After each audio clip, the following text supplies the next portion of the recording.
ମୁଁ ଜ୍ୟୋତିଷାଚାର୍ଯ୍ୟ ସଞ୍ଜୀବ କୁମାର ମିଶ୍ର। ମୋର ଜ୍ୟୋତିଷ ୟୁଟ୍ୟୁବ୍ ଚ୍ୟାନେଲ୍ରେ ସମସ୍ତ ପ୍ରିୟ ଦର୍ଶକ ବନ୍ଧୁମାନଙ୍କୁ ସୁସ୍ୱାଗତ। ଆଜି ମୁଁ ପ୍ରିୟ ଦର୍ଶକ ବନ୍ଧୁମାନଙ୍କୁ କହିବି, ଯଦି ଆପଣଙ୍କର ଜନ୍ମଜାତକରେ ଚନ୍ଦ୍ରମା ଯଦି ଖରାପ ସ୍ଥିତିରେ ଅଛନ୍ତି ତାର ଫଳ କ'ଣ ହେଇଥାଏ ସେ ସମ୍ପର୍କରେ ଦର୍ଶକ ବନ୍ଧୁମାନଙ୍କ ପାଇଁ ଗୋଟେ ସୁନ୍ଦର ଭିଡ଼ିଓ ମୁଁ ପ୍ରସ୍ତୁତ କରିଅଛି। ଆସନ୍ତୁ ଆମେମାନେ ସେ ସମ୍ପର୍କରେ ଆଲୋଚନା କରିବା। ଯଦି ଆପଣଙ୍କ ଜନ୍ମଜାତକରେ ଚନ୍ଦ୍ରମା ଖରାପ ସ୍ଥିତିରେ ଅଛନ୍ତି ତାହେଲେ ଆପଣଙ୍କର ମାନସିକ ପୀଡ଼ା ଆପଣ ପ୍ରାପ୍ତ କରିବେ। ନେଗେଟିଭ୍ ଥଟ୍ ଆପଣଙ୍କର ଅତ୍ୟଧିକ ମାତ୍ରାରେ ଆସିଥାଏ। ସମାଜରେ ମାନ ସମ୍ମାନ ପ୍ରତିଷ୍ଠା ହାନି ହୋଇଥାଏ। ଆପଣ ଲୋକପ୍ରିୟ ଅର୍ଜନ କରିବାରେ ସମସ୍ୟା ସୃଷ୍ଟି ହେବ। ମାତାର ସ୍ୱାସ୍ଥ୍ୟଗତ ସମସ୍ୟା ଲାଗି ରହିବ। ମାତା ସହିତ ମତଭେଦ ମତ ପାର୍ଥକ୍ୟ ମଧ୍ୟ ଲାଗି ରହିଥାଏ। ତା ସହିତ ଆପଣ ଅଳ୍ପ କଥାରେ କ୍ରୋଧିତ ହୋଇଯିବେ। ଆତ୍ମବିଶ୍ୱାସରେ କମି ଅନୁଭବ କରିବେ। ତା ସହିତ ଆପଣ ନିହାତି ଭାବରେ ଜଳକୁ ଦେଖିଲେ ଭୟଭୀତ ହୋଇଯିବେ।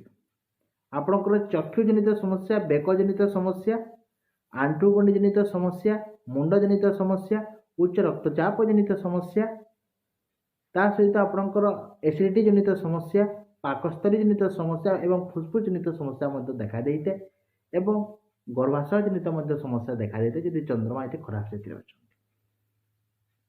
ଏବଂ ତା ସହିତ ଆପଣଙ୍କର ବନ୍ଧୁ ସହିତ ବିବାଦ ସର୍ବଦା ଲାଗି ରହିଥାଏ। ତା ସହିତ ଆପଣଙ୍କର ବିଦ୍ୟା ଶିକ୍ଷାରେ ମଧ୍ୟ ବାଧା ଉତ୍ପନ୍ନ ହୋଇଥାଏ। ଶ୍ରୁତି ଶକ୍ତିରେ ମଧ୍ୟ ହ୍ରାସ ଦେଖା ଦେଇଥାଏ ଯଦି ଚନ୍ଦ୍ରମା ଖରାପ ସ୍ଥିତିରେ ଅଛନ୍ତି। ଯଦି ଆପଣମାନଙ୍କୁ ଏହି ଭିଡ଼ିଓଟା ଭଲ ଲାଗିଲା ନିହାତି ଭାବରେ ଆପଣମାନେ ଲାଇକ୍ କରିବେ, ସେୟାର କରିବେ, ସବସ୍କ୍ରାଇବ୍ କରିବେ, କମେଣ୍ଟ ବି କରିବେ ଏବଂ ସବସ୍କ୍ରାଇବ୍ କଲାବେଳେ ବେଲ୍ ଆଇକନ୍କେ ପ୍ରେସ୍ କରିଦେବେ। ଆଗାମୀ ଦିନରେ ଯେଉଁ ମୋର ଭିଡ଼ିଓ ଗୁଡ଼ିକ ଆଇବ ଆପଣମାନେ ସମ୍ପୂର୍ଣ୍ଣ ପ୍ରାପ୍ତ କରିପାରିବେ।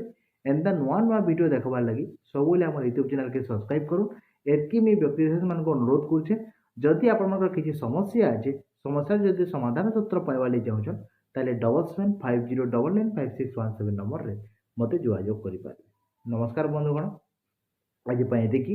ପୁଣି ଦେଖା ହେବ ଆଗାମୀ ଅଧ୍ୟାୟରେ ପୁଣି ଏକ ନୂଆ ବିଷୟରେ। ଧନ୍ୟବାଦ।